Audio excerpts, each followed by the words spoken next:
Welcome to Resume Storyteller with Virginia Franco, bringing you interviews with industry experts and regular folks who tested the job search waters and succeeded, and strategies to tell your story and land you job interviews in 60 days, guaranteed.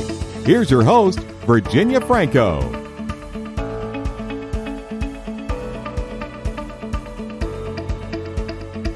Hello, I have with me today Jarrett Weesey, and I have been a longtime fan of his on LinkedIn. He got his start a little differently than a lot of people that come to this to the career and job search industry. He had a degree in programming, and rather than banging out code in a cubicle, he found that he was always asking the why. And so that trait led to roles as an IT business analyst and a business process consultant, where he became an expert in finding out what a business needed, how to spell it out, how to stay in scope, and how to get the right buy-in. These skills proved invaluable to his role today as the CEO of Profiles at Pop, where he helps job seekers to create career marketing materials that attract recruiters, turn leads into prospects, and teaches them how to maximize LinkedIn. So, Jared, thank you so much for joining me and welcome. Yeah, thank you, Virginia. I'm so thrilled to be here. I love that intro, and thank you very much for that. So give us an overview of what you do on a day-to-day basis. Tell me how you help your clients. I can do it in 3 letters, POP. Okay. and actually on my profile, I recently added this to my LinkedIn profile because it was just kind of bugging me. It's like, there's got to be a way that I can convey that and actually give people a definition of what does POP mean. So I'm cheating a little bit here because I can't remember exactly how I had it. But yeah, on my profile, what the POP, I found a good way to think of it is performance plus optimization equals potential. And so it's not just a gimmick. It is a little bit, right? Because, you got to find ways to stand out. And that's a bit of the optimization, okay? There's, like, I know very well, from a journalism, from a publishing standpoint, if you don't grab somebody's attention in the headline, whether it's a newspaper article of old days or a chapter headline or a book headline, right? The book title. I mean, it's been proven that books that are not selling, they change the title on a book and suddenly it takes off. I mean, that's right. The importance of today, right? You know that. So that's exactly what I do. And that's why I love the fact that I can say it now in 3 letters. I used to love to say, I can say it in 3 words, what I'm all about. And that's basically joy, jobs, and leads. But, I would distill it down. And that, in a nutshell, is what I do. It's what I'm all about, is distilling down the value that people offer and making it shine, especially on LinkedIn. And I love your headline on LinkedIn where you actually use the icon to literally make the headline pop. Exactly. I can't tell you how long that took me to kind of finally get to it. Because here's the thing, Virginia, it's which you probably already know. It's difficult to make sure you get something that's a different font like that to get it to work on different platforms. The iPhone is very different from an Android. Yeah, and so it's like I had to make sure I'm stuck with plain text. I'm afraid. Exactly. Oh, and I've seen some people that, I know they've got good content because I have to jump to a browser to be able to read it. But I look at it and I'm thinking, I wonder if they even know. They didn't even check. No. I can't read half of what they're saying because they're using all this bold and all this other funky fonts. Yep. And they've gone overboard.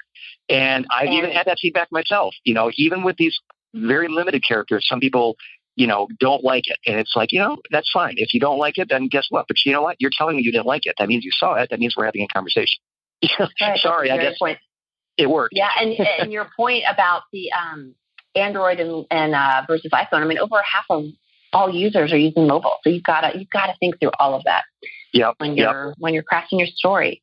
Totally. So you work, I'm sure, with a lot of different clients. Are there common challenges, maybe 1 or 2, that you see facing the people that are entering the job search market or looking to make a change today? Something that you weren't seeing back when? Yeah, and actually it's a little bit of an intro segue background for me, because it's kind of how I got to this place and how I realized there was a need. Roughly 15 to 16 years ago, I put my resume on a job board and I got called the next day with relocation. Basically, it started the next day. And I thought, wow, this is great, and truth be told, it was a I was a programming degree, right? I was rich in my programming, and that was in demand. So everything conspired, everything worked. But that was back when the job boards were it. They worked. They were novel. Mm-hmm. Yeah. Yeah, it's a different world now, right? So that doesn't work anymore. And what I started hearing is, I want to say, if I had to give an average rough timeline from clients, I'd say 7 to 8 years ago, all of a sudden everything changed. And what changed? The ATS in a nutshell, right? The automation, the scanning, the attention spans, the smartphones, whatever you want to pinpoint, that's just it. There are so many factors. I don't think any one of them alone was the reason. But there are people now that this is the hard part. They do the resumes, they spray them out there and pray. That doesn't work. They reach out to their network. And I know I was listening to your podcast episode with Hannah Morgan, and you rely on having a network. You want to maintain it. That's all good. That's all true. But I tell you, I've had clients where they've done all that too, and they've exhausted it, and nobody has anything for them. So even the good old boy or my best guy that always gets me a job, or he makes a job for me, it's not working as well. So it just really puts the onus nowadays, and it's where my passion lies, and the need, I think, is it's to make sure your brand comes across in seconds. It's from the research on resumes, which I know you've heard of. Ladders did it in 2012, 6.2 seconds. Mm-hmm. And they reconfirmed it in 2018. I believe it was 7.4. They did. Yeah, yep. It's less than a goldfish attention span. That's what they said. Exactly. The goldfish is 9, right? Mm-hmm. Yeah. So, I mean, you want to go up against the goldfish for your livelihood? I don't think so. Yeah. So what I don't love it, but I find it kind of ironic that, they settled on 7 seconds. My takeaway there is, do you feel lucky? You've got to do more than have a great resume. That's really my big takeaway. So the resume is obviously very important.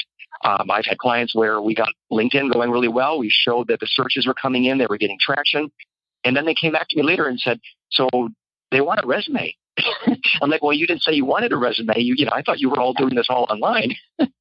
And so it was funny how that all transpired. But there still is a need today to have the resume, of course. But the challenge, and I bet you face it, I'd love to discuss it with you a little bit more.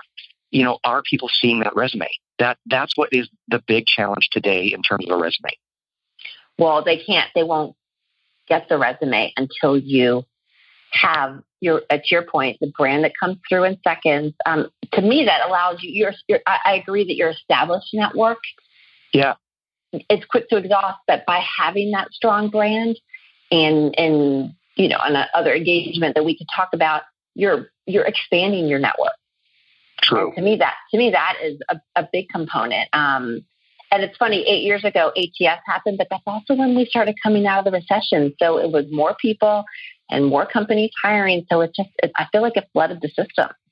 Yeah, I think that's exactly what happened. All of a sudden, companies went into scramble mode. You're right. That makes perfect sense. I hadn't thought of it that way. But if we're coming out of a recession, now they have a lot of jobs. And whoa, there's some research you may have seen. I think it's somewhere between 200 and 250 applications come into the average job. It might be like a Fortune 500 company. Yeah. If you look at those, so if you've seen that and you buy into that, that means you've got a 1 to 3% success rate with a resume. And that means if it's a great resume. So it's horrible ROI. Yeah, it really is. So you can't do the resume alone. And I know that's why, it's more about your story. Like in your case, the whole job search, there's a lots of aspects to it. No, I agree. Do you find that is sort of what clients are most surprised by? Or is there another that just the job boards don't work? Or is there something else that you sort of see them that catches them off guard, I guess? Yeah. They really, probably the biggest thing is they can't believe how hard it is, or they know how hard it is and they're frustrated and they're using Excel sheets to track how many resumes they've sent out. And I've had clients that have been like up to 300 resumes they've sent out. And that's just not that. Literally, that's spray and pray, right? And it's somewhere along the lines. It's like when I get on a first call with a potential client, I make sure they understand it's a different world. And I ask them about their pain points. I ask them about what's not working. And then I kind of have a pity party with them and I say, I know. And I give them a little bit of what I was just saying here too about, 15, 16 years ago, you would have had no problem with any of this. You go to about 8 years ago, now watch out. And then flash forward a little bit. What drives me now and where I saw the potential in LinkedIn about I guess it'd be about 6 years ago now, Virginia, what I did is I made a one-word change on my LinkedIn profile. I got a recruiter that called me and I got the job basically starting the next day. Just like I did with a resume 15, 16 years ago, it happened on LinkedIn 6 years ago or so. And when I saw that, I knew there was something here. So that's when I started, pursuing this passion in earnest, because there are so many people out there that don't realize that. They don't see the power. They don't know how to leverage. And that's also where I bring a little bit of my background into it. The programming, the tech side of me absolutely loves LinkedIn because, as I'm sure you know, it is glitchy. It is hidden, all the ways of doing things. I learn something on there daily. I really do. But at the same time, and it takes a village to keep up with it because the algorithms and Exactly. Mm-hmm. Something that worked one day all of a sudden stops working. Is it a glitch? Is it permanent? Is it an algorithm change? Who knows, right? But funny. It's kind of the same thing as all the stuff we've been talking about. It's just one more thing, right? I mean, if LinkedIn shut down tomorrow, what are you going to do with your job search? You've got to have multiple avenues in motion. Yeah, no, I agree. I think that is what I see the most in terms of what has caught people off guard is spraying and praying doesn't work. Applying to 400 jobs it feels productive, but it's a false sense of security. Right. And I'm with you. I'm also with you that there's just a lot of power in LinkedIn. I used to think, 8 years ago, I said the resume was more important than LinkedIn. Then I was sort of like, well, they're both important.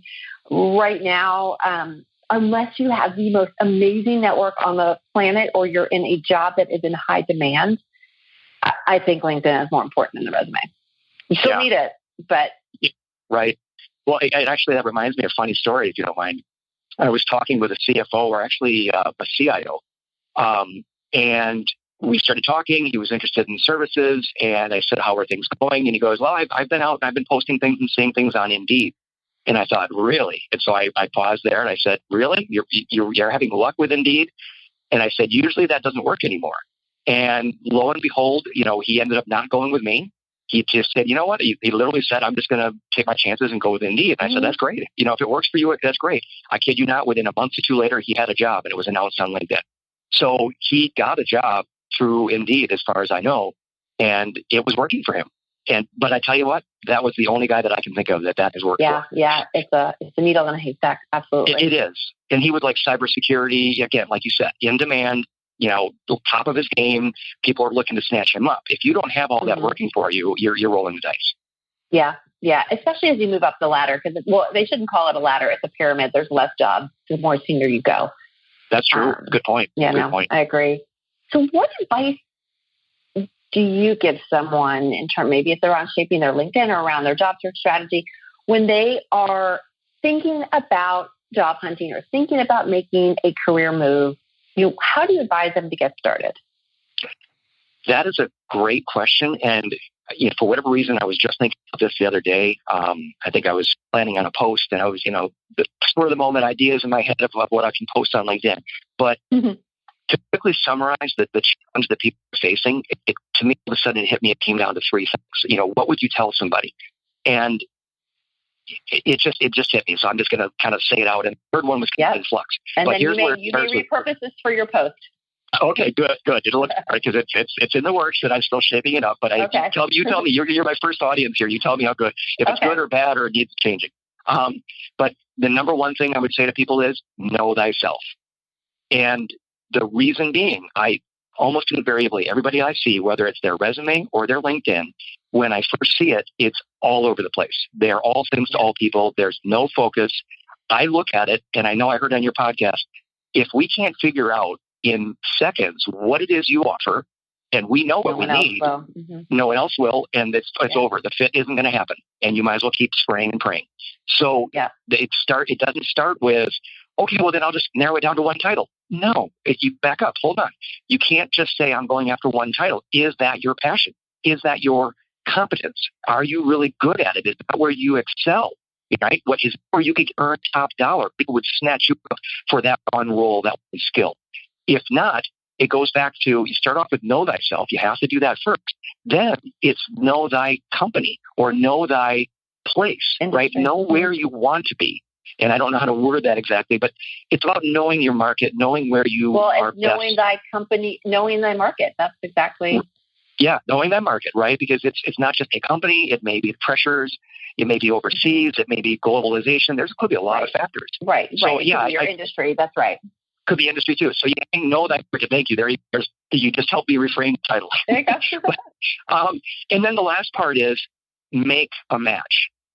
Because it's not find a match. It's not pray for a match. It's not ask for a match. It's not open to new opportunities, seeking, please help me find a job match. It's make a match. If you don't do the work and put in the effort to do everything in your power to know yourself, know what's needed, and how you can solve that problem, it isn't going to work.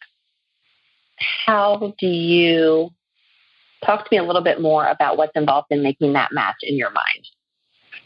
Yeah, it's interesting. Maybe that goes into the next little bit of a segue. I saw, and I know you get into this kind of discussion a lot, I imagine. Do you take, let's say, a resume and you have it targeted to one company that you've been studying for forever? You know everything about them. Let's say it's a Google, a Facebook, or even just it's that best company in town, right? Whatever it is. Mm-hmm. Do you 100% focus everything and all your efforts on that one opportunity? If so, that could be great. And you better be at top of your game because who knows, right? I mean, it depends on, are they hiring? What kind of situation are they in? Again, the market, know thy market. But let's say they're not. And that becomes, to me, that's the challenge. If they may not be hiring right now and there may be no hidden jobs, right? So, I mean, there's just basically no chance. Now what do? You've just customized everything toward that one opportunity.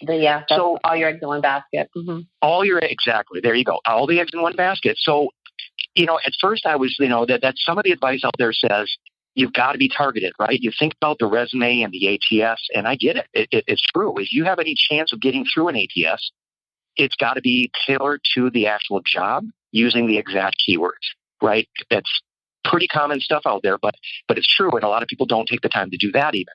And when you're sending out 300 resumes, good luck. Then they call you back and you're like, that's my client had. Oh, shoot, what resume was it they saw? Right. Totally, and here's the top of it all, what puts it all to bed is they go back to your LinkedIn and they see you're a jack of all trades. It's not at all what that said. Okay, goodbye. Done. It's over. So you're shooting yourself in the foot. So that focus, know thyself, know thy market, and make it happen. You need to make it happen so clearly that in seconds, people glance at you in a listing on LinkedIn, in a comment that you've made, and they just see a little bit right there, and they're like, wow, look at the words he said, of course. Now, who is this guy? Look at the picture, look at the name, look at this first part of the headline. Wow, let's get a hold of this guy. Everything you put out there reinforces who you are as it relates to what you want to do. No, I agree. And when I work, as part of my process with my clients, I actually say, send me a handful of job postings of interest anywhere in the country. And that gives me a sense for, because there's always common keywording and key phrasing. So that allows me to beef it up with the keywords. But then you can sense tone and, industry drivers and all of that, I think. And then I can give direction on customization. I can write the LinkedIn accordingly. But when I do see job postings that are sort of all over the place, then we go back to the drawing board and say, I can't write this. We need to pick and see where it makes the most sense. Know thyself, right? I mean, it starts, we got to back up and we got to get the focus. Mm-hmm. Yep. Exactly. So true. Exactly. No, I run into that a lot too. I totally agree. So we've talked about the job seeker that is thinking about making a job search. What about that person who has been at it? The person who does have the 300 application spreadsheet, and they're frustrated and the job hunt is just not going well. What advice do you give them to help them figure out where things are going wrong? And maybe it's the same as the first person, but largely it is. There's one client I had that jumps out, and in fact, the client was very adept, it seemed, at being both a BA, a business analyst, and a project manager, PM. Mm-hmm. And they had 2 flavors of resume. So right off the bat, they sent me both resumes, and I thought, warning sign, which are you? Because they are kind of different. You know, myself having done that for about 30 years, well, not 30 years, but maybe 25 years. I come from the BA background. I could have moved into the PM background, but I decided against it because it's not my style. It's not who I am. It requires a different skill set. Exactly. Mm-hmm. And if you're good at it and you know it, you realize that. So I had to stop and ask this person, first off, I had to say, which one are we going with? Because you can't say that you're going to be good at both of them and take either one and take any job that comes at, with those types of skills or keywords and be successful. It goes back to the things we've been saying, right? People need to know there's a match, there's a fit. So that's kind of what I'd say is people, it's a tough spot. There is absolutely no doubt. I've been in this spot several times. I get it. It's tough when you know that, an impending layoff is coming. You're afraid it may be coming, or it's already. Right. You don't want to limit your options. It's totally natural. Exactly. Yeah. And with now today, I totally get it. Probably more than ever before. It's like, it's so hard to get a job. I'll just take a job, please. That's close to what I'd like to do. People fall into that trap. So it's tough. It really is tough. In an ideal world, I'm sure you've heard this, the idea of a passive candidate, it's the best position you could be in. Oh, dream come true. Yep. Do nothing. Yep. Have a great profile and someone picks you out of a candidate search on LinkedIn. Exactly. And in fact, if anything, in summary, Virginia, that's the way I approach things because of, you can tailor everything. You can put all your eggs in one basket, but I would rather attract the hiring manager, the recruiter, the lead, even if you're a small business. I would rather have things shaped up so well that people are searching and they're finding you. And next thing you know, you're being presented with opportunities, even when you already have one. That's the position you want to be in. No, I agree. So what about, with the BA and the PM, for example, it's easy to write 2 different resumes. Right. But with regards to LinkedIn, I always do try to find a way when there are positions where there is an intersection of skills to be able to position the person for as many opportunities as possible. True. How do you guide your clients when they really say, I can be a PM or a BA. I don't want to close off my options. How would you approach their LinkedIn? Right. What I do, probably one of the first things that I do in a situation like that, it is possible. But to know that it's possible, the first thing I'm looking into is it vetted? Is it believable? Is it demonstrated? If they don't have the background that can back it up, then it's going to be a real tough sell. And that kind of is a really good point. Yeah, it's kind of a general thing in overall too, is I don't, and it kind of makes me think of a next little saying, right? Don't tell me, show me. So if I'm not seeing the actual results, seeing what you've done, and I'm not seeing that you've closed 15 projects worth, $1 million in the last 6 months, if you can say that, holy cow, when are you available? Let's have a call right now. Right. But if you say I'm the best PM in the world, I work globally, I'm successful, I'm highly motivated, I'm results driven, what was that? Right. I'm sorry. Right. You're a PM? I worked as a PM for 18 months where the rest of my career was BA. Okay. Yeah, you're right. It goes back to the story. What I need to hear it so that I can sell that you really can do either of those things. Yes. You got to sell with your story. Yeah. And that's part of the hard thing too. A lot of the questions and the things we're talking about, Virginia, it's hard to sell yourself. I heard on your podcast before, nobody goes to school to learn how to write a resume or even to do a job search, right? We have career services when we graduate, if we're lucky and if they're good and if everything all works out. But that's part of what drives me too. People just don't know how to sell themselves. And, I can speak for myself. I'm an introvert. Would you believe it? When I get passionate, when I get lit up, when I'm doing something that I love, I am the opposite of an introvert. You come out of the shell. I come out. Yes, yeah. But that little programmer. Right. Job search and selling yourself is not intuitive for most. Right. It's tough. It is tough. And where do you begin? Where do you begin? But it goes back to that thing. And it's funny that this keeps happening, but know thyself. You've got to dig deep. You've got to dig deep. And when you know yourself, you can tell your story. At least tell it to someone else so they can write it for you. Right. Exactly. And that's a lot of people aren't willing to make that sacrifice. Mm-hmm. I'm sure you went into it, but it's like, well, do you want to keep going for another 2 months? How much do you earn in a month? Right. Yeah. What's it worth? What am I asking for $1 million? Right. How much can you afford? It's crazy. But that's one of the first questions often that you get is, well, how much does it cost? And right away, that to me puts up red flags for me. It's like, well, maybe this isn't going to work out. Because if you're right away worried about cost, I would think that you're worried about a job. I'm not here to make $1 million off of you. I'm here to help you, but I have to make a living too. It's common courtesy. I don't know. I'm not sure how to describe that very well, but you know what I mean. No, yeah, I agree. I understand. It's funny because I just talked to someone yesterday. We're going to work together in a couple weeks, and he had done product management and he'd done a lot of operations roles. So he said, I love bringing product to market, but I can do operations. And I've been the exec, and I'd love to target a COO role. That's what he wanted to do in a smaller company. Sure. So, and I kept saying, well, it's tough to write both of those. Right. I can say that you're a COO and that your roots are grounded in having done product management, but if you're a product manager, I'm not going to focus on your operations skills. It's different. And so what we discovered was he was working through the knowing himself. And when we finally came to it, he's like, you know what? I love the product piece. I'm like, well, then let's go with that. and that's what we're going to write. But it was that he needed to know himself so that he can tell me his story and I can frame it with that focus. Sure. Interesting. No, that's very good. And it's something you said too, that I love that. It's something that I run into once in a while too. If I had a recent client, this came up, and they may have been a small fish in a big pond, right? And yet that makes them qualified to be the big fish in a small pond, right? Maybe they were leading everything in a small company, so they were COO.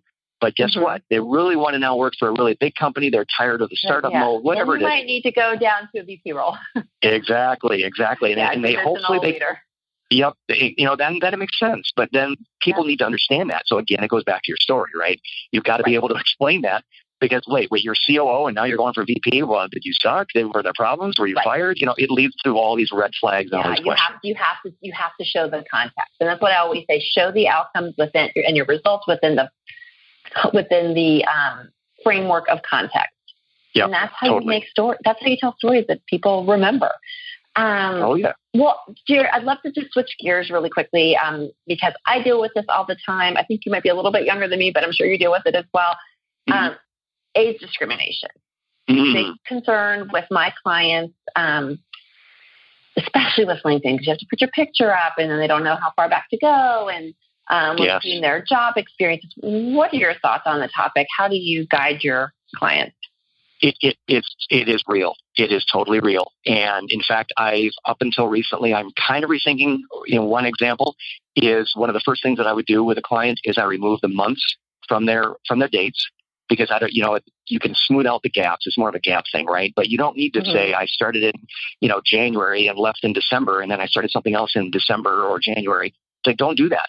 Just make sure that that doesn't have any visible yearly gaps, or if there are, explain them. But it ties to the other topic. A lot of times I'm sure you've gotten this question. How many pages should a resume be? Well, the same goes for the resume as well as the LinkedIn. In my view, it depends. I don't say 2 pages. I also don't say it should be 15 years and no more, or it should be 5 years or 10 years and no more. It depends. It depends on what you can show. But if you are, let's say, a minority or a woman, if you feel there's any prejudice that could be there in whatever the content is that you're saying, and if we're talking about age, it tends to be women, obviously, right? It's just in general, though. Let's say it's a job where they're looking for a new guy that, a male that is up and coming and he's going to dominate and take over the market. Well, guess what? If you've been in a position for 30 years, they're going to be like, I don't know, can you easy up for it? Right? So you have to, even then, you have to look at it in context. But in general, it is a good guideline in my book to remove the dates. Here is a perfect example, and I heard Hannah Morgan talking about this. Remove the dates on your education. You don't give them an easy way to say, oh, you graduated in 1970? Forget it. right? Don't do that. Don't set yourself up to be right away discriminated against. And I don't care what the role is. And I love that episode, by the way, because you could go ahead. No, go ahead. Okay. Because you could be 70 years old and you could have the most energy that anyone's ever seen versus, like you guys, I think we're discussing, you could be 50 years old and you're lethargic and you wear old fuddy-duddy clothes and, who would want to work with you, right? So, it all depends. Don't give them an automatic way to judge you and rule you out. It's interesting because I recently took the National Resume Writers Association offers an NCO class, which teaches you all about the back end of LinkedIn. And one of the things that I learned, and I don't know if it's recent, but that when people are using whatever the premium, whatever one of the tools that LinkedIn sells, it's not Navigator, it's the other one, the one that recruiters use on LinkedIn to search for talent. The recruiter, LinkedIn Recruiter, sure. LinkedIn Recruiter, yeah. That one of the fields that they can put is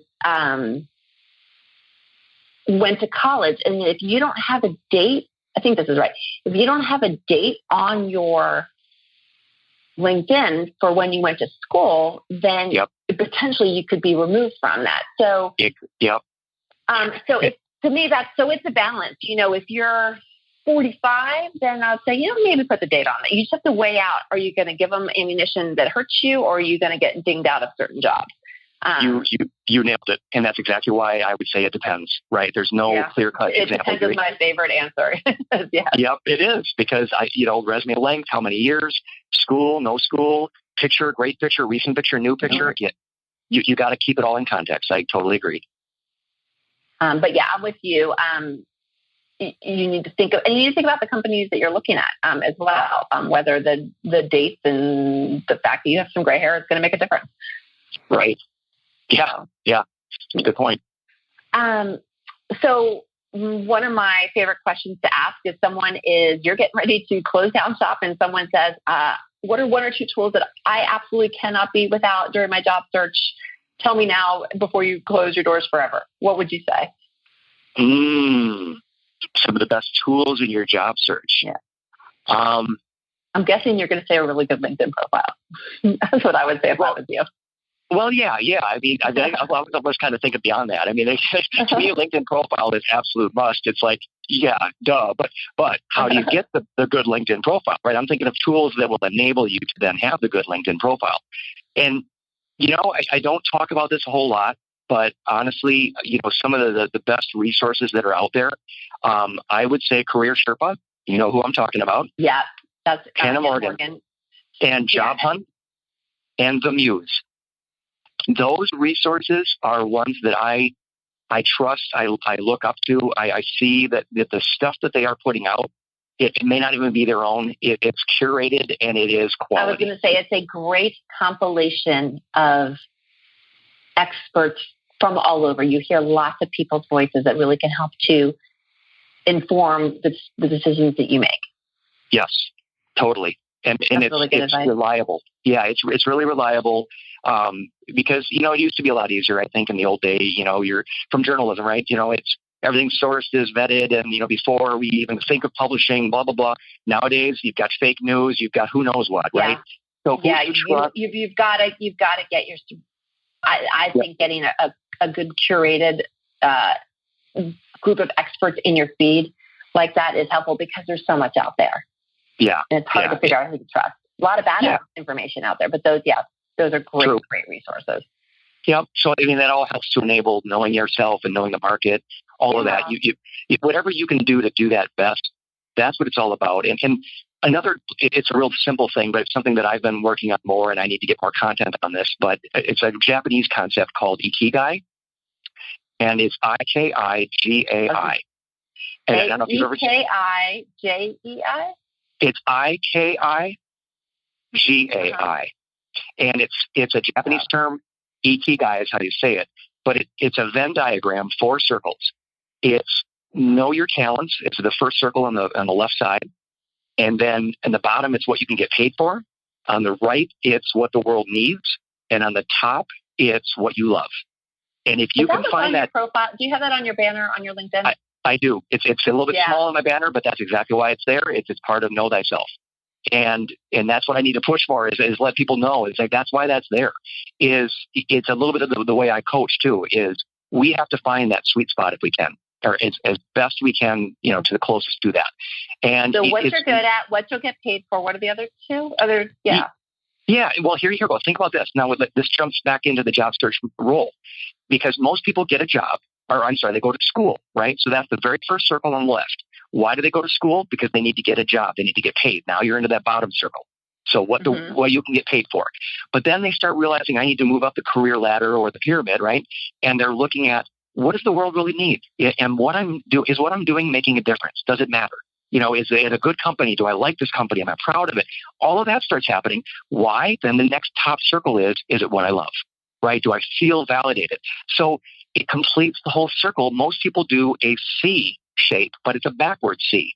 It starts in the bottom left, curves around to the right, and up over to the left again. I like to say flip it around. Do a proper T, starting in the top left, or top right, actually, right? So start curving around and make that C a true C shape. So start thinking about what you're good at and what you love right there in that top left corner. And now you're making a C. You're drawing a cursive C from the top down. And it's what do you love? Who needs this? Okay, now you know your market. And then come around and say, well, could I find a job doing it? And then finally, what skills do I need? Don't start just purely with the skills and then say, now where's the job? That's the problem that people are facing nowadays. That is, you've got my brain spinning now, thinking about that. I love that. Good. I love that too. I'm going to go back and look at the little diagram on your profile. Cool. Okay, last question, and then I will let you go on with your day. I'd love to hear what is next for you. Anything exciting that you want to share? I've got a bunch of things in the works, but nothing that I really can share at this point. Okay. I'm just, in a nutshell, what's next for me is, helping as many people as I can. That's the simplest way to say it. Well, go ahead. Yeah, well, that's really it. That really comes down to that. I'm posting content daily. I right now am doing what's called a profile pop-up, where just about daily I do a video review of somebody's LinkedIn profile. And I find people, I don't know if you've seen them yet, I find people regularly that will just, direct message me for the first time and say, I love your stuff. It's like, I don't remember seeing any comments from you or any likes or anything. It's like, well, thank you. Great. That's wonderful. And there are a lot of people I think that are doing that. They're just afraid of the job search process. How do you manage LinkedIn? What should you put in LinkedIn? How and why? All that stuff. And I think they hopefully are appreciating that, and it's actually helping. That's my goal. I love that. So if people want to learn more, I have on your bio a link to your website, to Profiles That Pop, and also a link to your LinkedIn URL. Is that how would you like people to reach out to you? What's the best way for them to get in touch? Yeah, it's one of the easiest ways, and I'm testing it right now because with Google SEO, you never know. But I'm trying it. And by the way, there's a little hack for that. If you do a incognito Chrome search, then it's as if you never signed in, and it's legit. And it does work.